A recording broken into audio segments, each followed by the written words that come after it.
Nous voici donc devant l'interface de Lightroom. Ici, vous voyez que je suis sur l'onglet Bibliothèque. On va se mettre tout de suite sur l'onglet Développement. Dans l'onglet Développement, on voit que l'affichage se divise en 3 sections. Au milieu, vous avez la vue principale de votre image qui va laisser apparaître les différentes modifications que vous allez apporter. Sur la gauche, vous avez une colonne qui est divisée en plusieurs sections. Donc la première section, c'est en fait une autre visualisation de votre image en plus petit. En fait, ça vous permet, si par exemple vous vous déplacez sur d'autres images que vous avez dans votre dossier images, de pouvoir avoir une visualisation des autres images juste en passant le curseur de la souris dessus. Ça vous permet aussi de pouvoir gérer le grossissement de l'image. Par exemple, si je me mets ici, vous voyez que l'image se grossit directement dans la visualisation du milieu. Voilà. En cliquant juste sur l'image, vous grossissez encore et puis vous dégrossissez en cliquant également. Pour revenir, vous appuyez sur Adapt et vous retrouvez votre image telle qu'elle était au départ. Ensuite, vous avez donc une catégorie qui s'appelle paramètres prédéfinis en fait. Donc ce sont des paramètres qui ont été préenregistrés et qui en fait c'est ce qu'on appelle des presets et c'est ce qui permet en fait d'aller plus vite quand on fait du traitement image. On peut créer soi-même ses propres presets, j'en parlerai peut-être dans une autre vidéo, pour l'instant je vais le laisser de côté. Donc moi c'est quelque chose que j'utilise pas souvent, sauf si je fais mes propres presets avec les paramétrages dont j'ai vraiment besoin pour mes retouches. Mais voilà, les paramétrages qui sont par défaut, qui sont prédéfinis déjà dans le logiciel, je les utilise très peu. Sachez que ça vous donne des pré-retouches.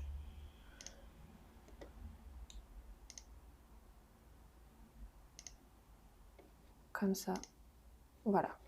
Donc moi, je ne les utilise pas. Ensuite, instantané, je vais laisser ça de côté aujourd'hui. Pour les fonctionnalités de base, vous n'allez pas forcément en avoir besoin. Historique, c'est en fait, donc là vous voyez j'ai appliqué quelques paramètres prédéfinis. En fait, Lightroom enregistre automatiquement dans cette section absolument toutes les modifications que vous apportez à vos photos. Alors, bah voilà, donc j'ai cliqué sur quelques paramètres prédéfinis qu'il a mis en place. Quand je passe dessus avec le curseur de la souris, vous voyez que ça apparaît, les modifications apparaissent dans la visualisation d'en haut. Donc c'est plutôt pas mal. Ça vous permet, si par exemple vous avez fait des retouches que vous n'aimez pas finalement, de revenir à un état précédent. Donc c'est bon à savoir et c'est bon de savoir qu'on peut utiliser cette fonctionnalité-là. Collection, pareil, je vais le laisser de côté aujourd'hui. Copier-coller, ça va vous servir à copier des paramétrages d'une photo pour les coller sur une autre. Ce qui est pratique quand on fait du traitement en quantité avec beaucoup d'images et qu'on veut avoir les mêmes paramètres de retouche. Dans la colonne de droite, donc pareil, ça se divise en plusieurs sections. En haut, nous avons ce qu'on appelle l'histogramme. Donc je ne vais pas rentrer dans les détails dans cette vidéo, mais en fait ça reprend les différentes tonalités par couleur que vous avez dans votre image. C'est une sorte de courbe qui permet de savoir où se situent les tons clairs, les tons sombres. Donc les tons sombres sont situés tout à gauche de l'histogramme et les tons clairs tout à droite. Et vous voyez que vous avez le même rendu pour les couleurs. Donc ensuite vous avez plusieurs boutons. Ici, c'est le bouton qui vous permet de recadrer ou de faire pivoter votre image. Donc par exemple, cette image que j'ai ici, donc c'est celle que je vais retoucher avec vous aujourd'hui, vous voyez qu'elle est légèrement décalée sur la droite, donc je vais la recadrer pour que je puisse avoir quelque chose d'un peu plus centré. Voilà, comme ça c'est pas mal. Hop, je clique sur Entrée et vous voyez que l'image apparaît telle que je la voulais. Ensuite, je vais pas rentrer dans les détails de ces boutons maintenant, j'y reviendrai après. Je vais d'abord vous parler des réglages de base. Alors dans les réglages de base, vous avez plusieurs curseurs que vous pouvez modifier et c'est là que ça devient intéressant. Donc avec la pipette ici, en fait, quand vous passez dessus, vous voyez que alors sans cliquer pour l'instant, vous voyez dans la visualisation de l'image à gauche que ça modifie la tonalité de l'image, en fait, ça vous permet de faire ce qu'on appelle la balance des blancs. Alors, il faut essayer de trouver un endroit où c'est assez équilibré pour que l'image ne tire pas trop sur des tons chauds ou des tons froids. Par exemple, ici, en fait, c'est quand vous avez des blancs, c'est principalement, que c'est le mieux équilibré. Donc là, par exemple, hop, là, c'est plutôt pas mal. En fait, quand vous utilisez la pipette, ça va jouer sur la température et l'interne de l'image que vous avez juste ici, que vous pouvez bouger manuellement. Vous pouvez faire ça manuellement. Là, pour le coup, je trouve que la fonction automatique a plutôt bien fonctionné. Je vais donc laisser comme ça. Ensuite, vous avez donc les tonalités. Vous pouvez gérer l'exposition. Alors, moi, ce que j'aime bien, c'est assombrir pour mieux éclaircir après. Je vais renforcer un petit peu le contraste. Voilà. Ensuite, on a les hautes lumières, donc ça va jouer uniquement sur les points les plus lumineux de votre image. Donc là, en l'occurrence, ça va être au niveau de du présentoir. Hop, et puis des fleurs qui sont blanches et qui sont plus éclairées, et la partie de la table qui est la plus éclairée. Bon, on va pas y aller trop fort. Voilà. Ensuite, les ombres, eh bien, ça va modifier la tonalité de vos ombres. Donc moi, je vais aller sur quelque chose d'assez foncé. Les blancs, pareil, ça va jouer uniquement sur les parties blanches. Donc le tout, c'est de réussir à équilibrer les choses sans que ce soit trop prononcé. Là, vous allez avoir l'impression que c'est trop prononcé, mais c'est parce que c'est un type de retouche qui me permet de faire... enfin, vous allez comprendre après, qui va me permettre de donner une ambiance, une atmosphère à l'image. Alors voilà, j'ai modifié les blancs, maintenant je vais modifier les noirs. J'y touche pas trop en général parce que ça peut vite dégrader la qualité de l'image quand vous partez trop dans les noirs. Donc je vais laisser comme ça pour l'instant et je reviendrai après si j'ai besoin. Ensuite, la présence. Donc un outil intéressant, c'est le petit curseur qui s'appelle clarté, mais à utiliser avec parcimonie quand même. Donc voilà, vous voyez que ça en fait amplifie ou désamplifie les micro-contrastes de votre image. Donc ça lui donne beaucoup plus de peps. Alors c'est pareil, c'est quelque chose qu'il ne faut pas utiliser trop fort. Là, je vais en mettre pas mal parce que je vais le rééquilibrer par la suite. Ensuite, vous avez la vibrance. Alors la vibrance, ça va jouer sur la tonalité des couleurs. C'est pas la même chose que la saturation. Je pourrais pas vous dire dans les détails en quoi c'est différent, mais c'est différent. Voilà, hop, donc moi j'aime bien en enlever un petit peu et puis rééquilibrer avec la saturation. Voilà, on a quelque chose de pas trop mal à ce niveau-là. Ensuite, vous avez en fait l'outil courbe. Alors l'outil courbe, c'est très intéressant parce que ça vous permet de gérer absolument toute la luminosité de votre image. Donc quand vous utilisez ici en pointant vers le haut, ça éclaircit. Si vous pointez ici vers le bas, ça assombrit. Moi, ce que je fais, c'est que je mets un point au milieu. Hop, pour enlever un point, vous pouvez, alors c'est pas comme ça, juste cliquer droit, clic droit dessus et vous faites supprimer le point de contrôle, ça vous le supprime. Maintenant, je vais rééquilibrer un peu. Voilà, je vais supprimer celui-ci. Et là, en fait, ce que je fais, moi, c'est que je mets un petit peu... Je décontraste, en fait. Et là, ça met une sorte de voile que j'aime bien dans les photos et qui donne une atmosphère, une ambiance à l'image. Voilà, comme ça me paraît plutôt pas mal. Donc ensuite, alors si vous voulez faire du noir et blanc, je ne l'ai pas précisé, mais vous pouvez passer ici dans traitement, vous avez couleur, donc là on a géré la couleur, mais vous pouvez également gérer le noir et blanc. Et donc là, ça vous passe l'image en noir et blanc, et vous pouvez utiliser les mêmes paramètres pour gérer votre noir et blanc. Donc ici on va rester sur couleur parce que je veux mon image en couleur. Alors je reviens à l'outil courbe. Ce que vous pouvez utiliser, c'est RVB ici. Et en fait, vous pouvez régler la courbe pour chaque couleur primaire. Donc c'est plutôt pas mal. Donc vous voyez, quand on bouge, en fait, ça donne des teintes à l'image. On peut régler la balance des blancs par ce biais-là. Je l'utilise rarement parce que je trouve qu'on peut vite partir dans des excès. Donc voilà, je ne le fais pas. Ça dépend. Des fois, ça m'arrive de l'utiliser, mais avec parcimonie. Ensuite, on en vient à l'onglet qui va jouer sur les couleurs. Donc, pour les couleurs, vous avez 3 sections. La teinte, la saturation et la luminance, qui sont les 3 domaines de la qui constituent la couleur. La couleur a une teinte, elle a sa saturation et elle a sa luminance. Donc la teinte, en fait, vous allez voir que, hop, quand ça va... Alors, bon, là, il n'y a pas beaucoup de rouge, mais par exemple, là, ici, avec le orange, on voit bien qu'il y a une dominante de orange dans cette image, et du coup, ça va venir tendre l'image vers plus ou moins de rouge ou de jaune, en sachant qu'au milieu, évidemment, on obtient du orange. Voilà, donc moi je vais la mettre un petit peu par là, c'est pas mal comme ça. Ensuite le jaune, hop, voilà. C'est vraiment pas mal du tout parce qu'on peut vraiment gérer les couleurs de manière très précise en fait. Donc c'est vraiment un outil très très intéressant que j'adore sur Lightroom. On le retrouve également sur Photoshop, mais voilà, c'est pas mal. Là, ici, les verts, ça m'a réglé donc les verts le vert des tiges des fleurs séchées. Le bleu-vert,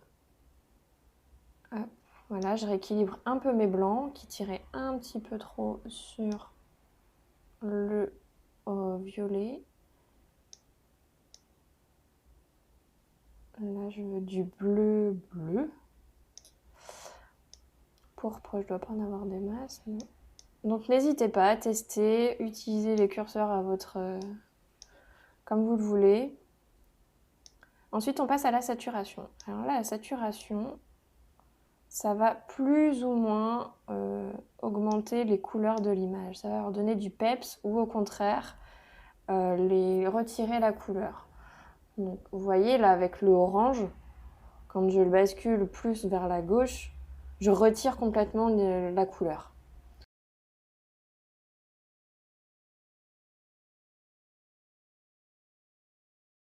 Ensuite, on passe à la luminance. La luminance, ça va donner plus ou moins de luminosité à vos différentes couleurs. Voilà, bah là, le rouge, j'en avais pas beaucoup. Avec le orange, vous voyez, hop, ça éclaircit ou ça assombrit la couleur. Donc pareil, vous pouvez vraiment rehausser la luminosité de votre image par couleur avec cet outil. C'est aussi très intéressant.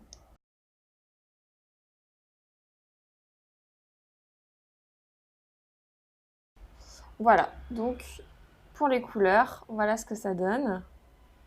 En sachant que je vais ajuster un peu l'image après. Ensuite, vous avez ce qu'on appelle le virage partiel. Donc le virage partiel, c'est pareil, c'est un outil qui peut vous permettre aussi de gérer la balance des blancs et qui va vous permettre de donner des tonalités à vos images. Je l'utilise assez rarement, mais ça peut être intéressant. Par exemple, vous voyez, donc vous décalez un peu le curseur de saturation. Donc là, c'est pour les hautes lumières. Ici, vous avez pour gérer les ombres. Donc pour les hautes lumières, hop. Et vous voyez que quand je déplace le curseur, en fait, ça va donner une teinte à l'image. Donc voilà, donc on va jouer pareil sur la température et sur la teinte des couleurs pour les hautes lumières et pour les ombres. Donc là, je ne sais pas si c'est pertinent que je l'utilise ici. Ouais, voilà, c'est pas mal, comme ça. Et puis pour les ombres, on va pas mettre beaucoup. Pour les ombres, là c'est pas trop mal. Je vais un peu... Et quand vous bougez le curseur balance, en fait, ça va rééquilibrer là où vous souhaitez que la modification se fasse. Vous voyez, hop, ça modifie légèrement la teinte. Ouais. Alors, pas trop. Là, je trouve qu'on est plutôt pas mal. Alors, le détail, ça va vous permettre de gérer tout ce qui relève de la netteté et du grain de l'image. Je m'en sers assez rarement parce que j'essaie d'avoir, dès la prise de vue, une image assez nette avec une mise au point bien faite sans avoir trop de bruit. Donc voilà, mais sachez que vous pouvez utiliser ces fonctionnalités. Alors il faut bouger les curseurs, vous voyez, hop, là ça me donne plus de netteté. En sachant que plus vous rajoutez du grain, plus forcément ça va détériorer votre image. Donc c'est un outil à utiliser également avec parcimonie. Bon, ici je ne vais pas l'utiliser. Voilà. Donc voilà, vous pouvez gérer cela ici. Ensuite, vous avez donc la correction de l'objectif. Alors, c'est quelque chose qu'on aurait pu faire avant. Mais en gros, vous voyez, ça vous permet... En fait, quand vous prenez une photo, l'objectif qui est incurvé va du coup donner une image incurvée. Et donc, ça va déformer un peu les coins suivant les objectifs que vous utilisez. Ça va déformer l'image. On s'en rend pas forcément compte, mais une fois qu'on travaille un peu là-dessus, on arrive à le percevoir. Bon là, je trouve que l'image était plutôt pas mal, donc je vais laisser sur 0, je vais pas le faire ici, mais il y a des images pour lesquelles c'est assez flagrant, et du coup c'est intéressant d'utiliser cette fonctionnalité-là. Ici, donc du coup, ça va vous permettre, là je sais pas trop à quoi ça sert. Ça je l'utilise jamais. Ah oui, c'est pour supprimer les franges et les aberrations chromatiques. Alors ça je l'utilise pas souvent. Ensuite ici vous avez un petit outil qui s'appelle vignettage, donc ça va vous permettre de rajouter du vignettage à votre image. Et ici ça peut être pertinent de le faire. Ouais, c'est pas mal, du coup ça assombrit un peu la partie en dessous ici et ça permet de diriger le regard plus sur le présentoir avec les pins perdus. Puis vous pouvez gérer l'intensité du vignettage. Je ne vais pas en mettre trop non plus, donc voilà. Et après, transformation, alors là, vous pouvez vous éclater. En fait, c'est pour redresser une image. Ici, l'image est relativement droite, donc pas de souci. Je ne vais pas l'utiliser, mais voilà, vous pouvez faire plein de choses avec si votre image n'est pas droite, tout ça.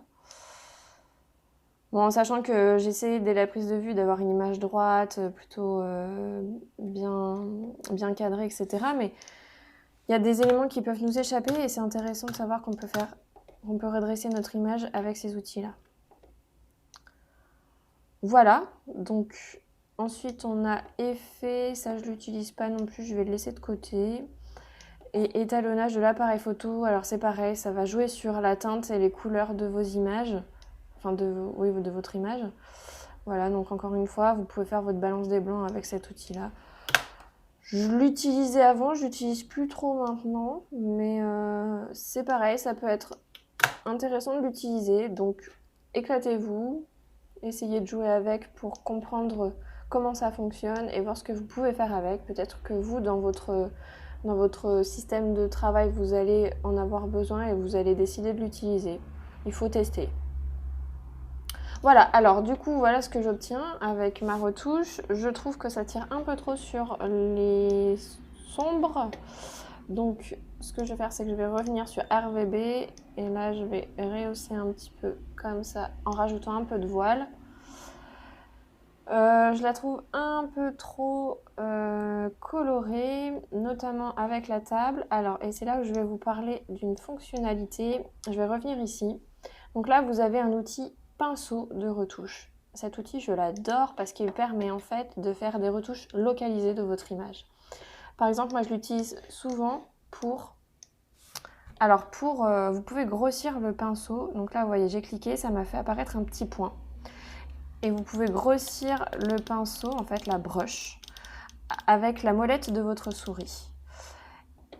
Et du coup, quand vous allez passer dessus, alors là ça se voit pas trop, mais ici j'ai exposition moins 30. En fait, donc ça vous permet de faire une retouche localisée. Donc là je veux retoucher un peu la table, je veux lui enlever un peu de couleur. Donc je vais jouer sur, alors pas l'exposition, mais sur la saturation. Je vais la désaturer un peu. Quand j'appuie sur afficher l'incrustation de masque sélectionné, hop, ça m'apparaît là. Il y a un espace rouge qui apparaît ici. En fait, quand vous peignez avec la broche, en fait, ça fait apparaître les endroits où vous passez. Et donc, les endroits où la broche va faire agir votre retouche. Donc voilà, hop, moi je vais faire agir là-dessus un peu comme ça. Donc si par exemple vous vous trompez, que vous débordez un peu, tac tac, vous appuyez sur Alt. Et là vous avez votre brush qui apparaît, vous jonglez également avec la molette de votre souris pour grossir ou dégrossir la brush. Et vous venez, tout en maintenant la touche Alt enfoncée, vous peignez là où vous ne voulez pas que la retouche s'applique. Voilà, donc c'est pratique. Et vous avez un autre outil intéressant, c'est masquage automatique. Masquage automatique, en fait, ça vous permet d'appliquer votre touche sans que ça aille, par exemple, sur des zones que vous ne voulez pas. En fait, c'est un contrôle automatique du logiciel qui fait que, en fait, vous voyez, je vais passer ici, en fait, il va me détecter directement le présentoir à gâteau et du coup, il ne va pas s'appliquer dessus. Donc, c'est plutôt pas mal.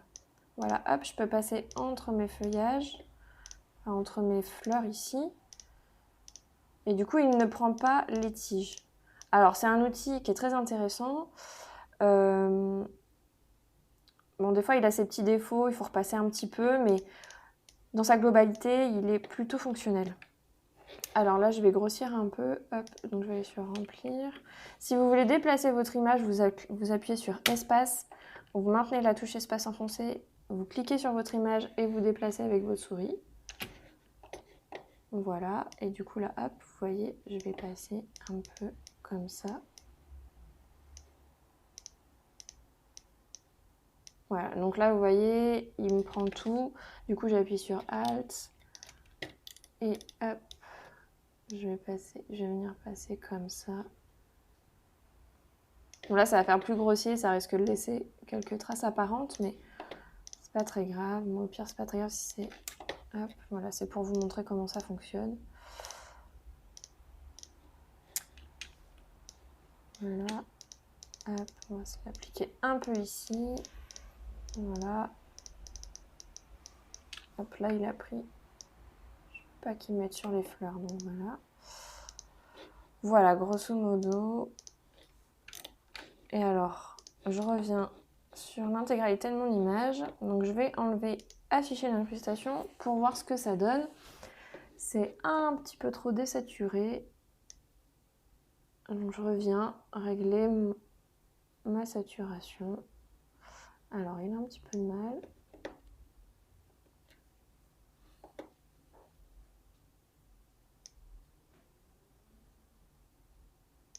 Là, c'est plutôt pas mal. Pour partir du mode pinceau, vous recliquez sur la brush en fait en haut. Et si vous faites une nouvelle épingle, vous recliquez dessus. Hop. Alors je crois qu'il y a nouveau quelque part. Ah oui voilà, sinon vous cliquez sur nouveau. Hop, moi ce que j'aime bien faire ici, c'est passer un peu une exposition pour...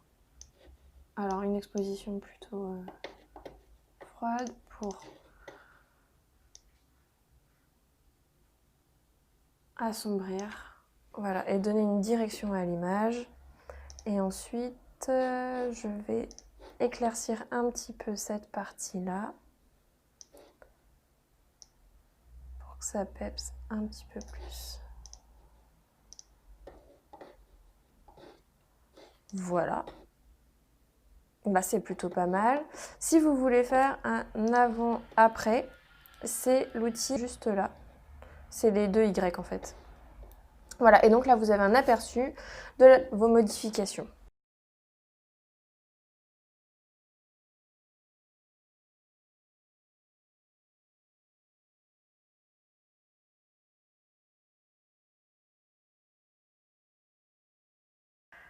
Voilà, et alors il y a un autre outil intéressant que l'on peut utiliser, que j'utilise beaucoup, c'est... Donc je vais revenir là, je vais faire terminer, je vais revenir en plein écran. C'est ici pour revenir en plein écran, voilà. C'est ici, suppression des défauts. Ça, c'est un outil magique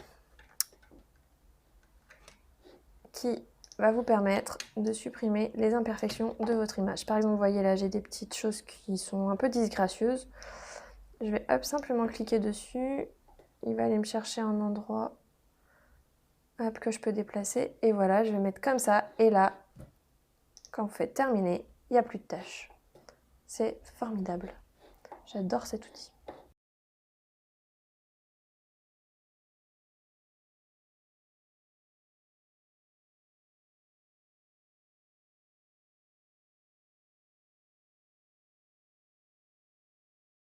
Terminé.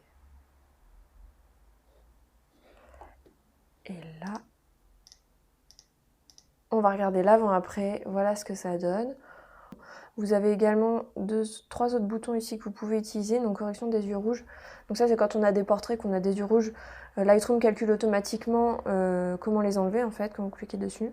Bon, moi je l'utilise jamais parce que j'ai rarement des yeux rouges. Ensuite vous avez le filtre gradué. Le filtre gradué c'est aussi intéressant comme fonctionnalité. Hop, par exemple, si... Voilà, donc vous voyez, j'ai cliqué, ça m'a fait apparaître des bandes comme ça, que vous pouvez élargir ou rétrécir. Et en fait, donc là, hop, si je fais ça, je le bascule, et ça va me permettre... Je vais faire ça comme ça, on va voir ce que ça donne. Par exemple, d'avoir une partie plus ou moins éclairée. Donc là, il va me prendre en compte le fait d'éclairer principalement la partie en bas. Donc voilà, c'est un outil avec lequel on peut jouer également qui est intéressant. Je ne vais pas l'utiliser ici. Et donc là, le filtre radial, c'est un peu la même chose, sauf que du coup, c'est un cercle.